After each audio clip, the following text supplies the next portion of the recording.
Не готовьте кабачки, пока не увидите этот рецепт. Готовится очень просто, а получается вкуснее мяса. Кабачки нарезаю толстыми ломтиками, солю и оставляю на 5 минут. Разбиваю 3 яйца. Поделитесь в комментариях, из какой страны вы меня смотрите. И не забудьте сохранить рецепт, чтобы не искать его перед самым ужином. Теперь сюда же добавляем муку.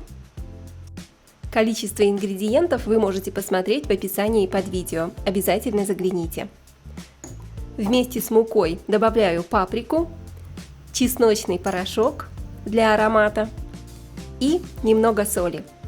Еще раз все хорошо перемешайте, чтобы яйца с мукой смешались до однородности. В тарелку насыпаю муку и в другую тарелку панировочные сухари. Кабачки промокните бумажными полотенцами, не пропускайте этот шаг, именно так панировка получится особенно хрустящей. Теперь берем ломтик кабачка, обваляйте его в муке. Перешлите это видео тому, кто вечно не знает, что приготовить на ужин. Стряхиваем излишки муки и окунаем кабачок в кляр, в яйцо. Теперь переворачиваем вот так, чтобы кляр хорошо покрыл кабачок со всех сторон. Прижмите вилочкой. И в конце панировочные сухари. Уже сейчас выглядит аппетитно. Хорошо посыпьте кабачок со всех сторон панировочными сухарями. И сразу отправляем на горячую сковородку с растительным маслом.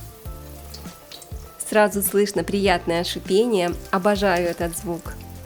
Корочка получится очень хрустящей, просто идеальной. Обжариваем на среднем огне до золотистого цвета. А пока быстренько приготовим мой любимый летний соус. На терке натираю один свежий огурец. Сюда же добавляю сметану, по вкусу соль, перец и немного петрушки или укропа и зубчик чеснока тоже на терке. Все перемешайте, соус готов. Посмотрите, какие красивые кабачки у нас, хрустящие, аппетитные, очень-очень вкусные. Переворачиваем и обжариваем с другой стороны еще пару минут, готовятся они очень быстро. И глазом не успеете моргнуть, как все будет готово. Как вы думаете, стоит ли добавить сюда немного сыра, или они уже выглядят просто потрясающе? И такая хрустящая, вкусная корочка, просто пальчики оближешь. Если вам понравился рецепт, напишите в комментариях «Хочу кабачки». И не забудьте подписаться, следующий рецепт будет еще вкуснее.